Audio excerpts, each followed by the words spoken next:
অফিসে আসতেছি।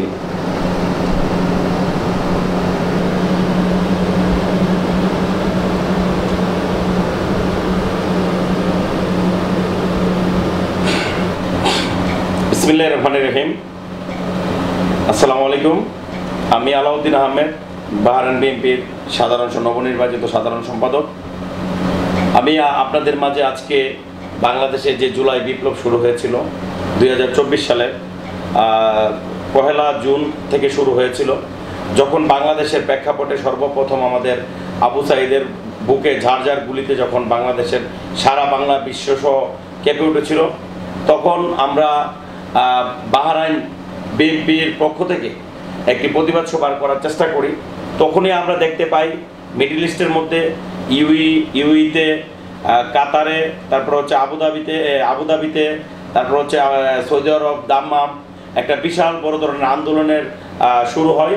তার প্রেক্ষাপটে বাহরাইন একটি রাজতন্ত্র দেশ থাকার পরও আমরা ওই দিনই আমরা ডিসিশন করি যে আজকে আমরা বাহরাইনে আমরা একটি প্রতিবাদ সমাবেশ করব এবং প্রতিবাদ সমাবেশ থেকে কিছু একটা ঘোষণা দেব।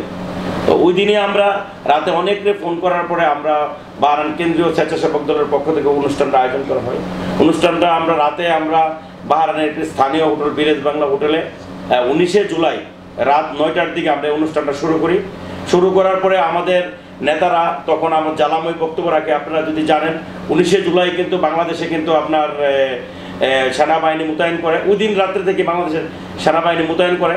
এবং আমরা এই প্রতিবাদ সমাবেশ থেকে আমি আলাউদ্দিন আহমেদ সর্বপ্রথম বাহরাইন থেকে বলেছিলাম যে আমাদের এই ফ্যাসিস্ট খুনি হাসিনার পতন না হওয়া পর্যন্ত বাহরাইনে আমরা সর্বপ্রথম রেমিটেন্স শটডাউনে ডাক দিয়েছিলাম আমি, এবং আমরা বলেছিলাম যে এই সরকার পতন না হলে আমরা বাংলাদেশে 1 টাকা আমরা কেউ প্রেরণ করব না, আমরা এইটা প্রতিজ্ঞাবদ্ধ হয়েছিলাম।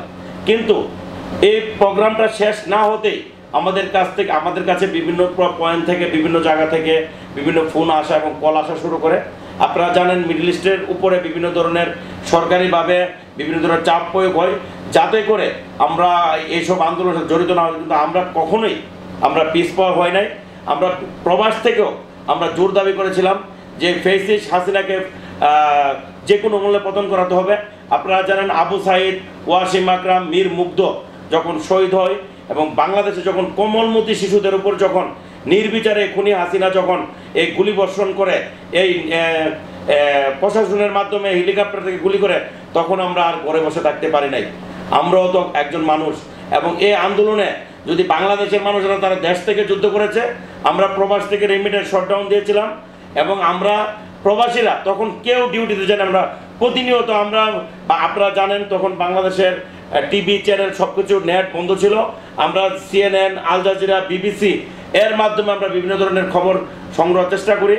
তো যখন সর্বোপরি এই আন্দোলনের সাথে বাংলাদেশের কৃষক, শ্রমিক, জনতা এবং গার্মেন্টস কর্মী থেকে রিক্সা চালক থেকে সকল পর্যায়ের লোক যখন নেমে পড়েছে, তখন এই আন্দোলনকে বেগমান করেছে। তখনই কিন্তু একটি 5ই আগস্ট সৃষ্টি হয়েছে।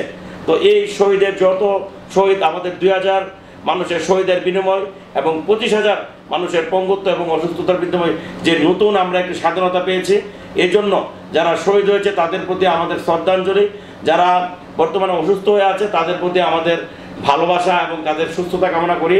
বাংলাদেশ জিন্দাবাদ, বাংলাদেশ জাতীয়তাবাদী দল জিন্দাবাদ, বিএনপি বাহরাইন কেন্দ্রীয় কমিটি জিন্দাবাদ। আসসালামু আলাইকুম। বাংলাদেশের আন্দোলনের সাথে একত্রিত ঘোষণা করে বাহরাইন স্বেচ্ছাসেবক দল কেন্দ্রীয় কমিটির পক্ষ থেকে যে প্রতিবাদ সভার আয়োজন করা হয়, ওই আয়োজনে আমি সভাপতিত্ব করি মোহাম্মদ দুলাল তালুকদার, এবং বাহরাইন কেন্দ্রীয় বিএনপির সাধারণ সম্পাদক জনাব আলাউদ্দিন আহমেদ ভাইয়ের রেমিটেন্স যে শাটডাউনের ডাক দিয়েছিল, ফেসবুকের মাধ্যমে বাহরাইন 1.5 লক্ষ প্রবাসী সবাই তখন রেমিটেন্স শাটডাউন দেয়। এবং বাংলাদেশের যে আন্দোলন এবং সংগ্রাম হয়েছে তার সাথে কেন্দ্রীয় বিএনপির সকল প্রোগ্রামের সাথে বাহরাইন কেন্দ্রীয় বিএনপি এবং স্বেচ্ছাসেবক দল একত্রিত ঘোষণা করে সকল প্রোগ্রাম করেছে। সেই জন্য বাহরাইন 1.5 লক্ষ প্রবাসীকে স্বেচ্ছাসেবক দলের পক্ষ থেকে অসংখ্য ধন্যবাদ। আমার যতটুকু মনে পড়ে 18 তারিখে যখন আন্দোলনের তীব্রতা বেগবান হচ্ছিল, তো আমরা কয়েকজনের সিদ্ধান্ত নিলাম যে আসলে আমাদেরও এখানে অ্যাটেন্ড করা উচিত কোনো না কোনোভাবে। তো যেহেতু মধ্যপ্রাচ্যে আসলে মিছিল, মিটিং বা এই জাতীয় কর্মসূচি তখন টোটালি করার কোনো সুযোগই ছিল না, এবং করলে আমরা বিপদে পড়তাম। তা আমাদের করণীয় একটাই ছিল, সেটা ছিল রেমিটেন্স শাটডাউন।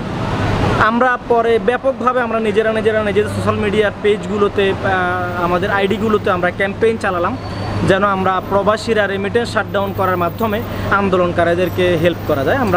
আমরা এইভাবেই আমরা আন্দোলনে ভূমিকা রাখলাম।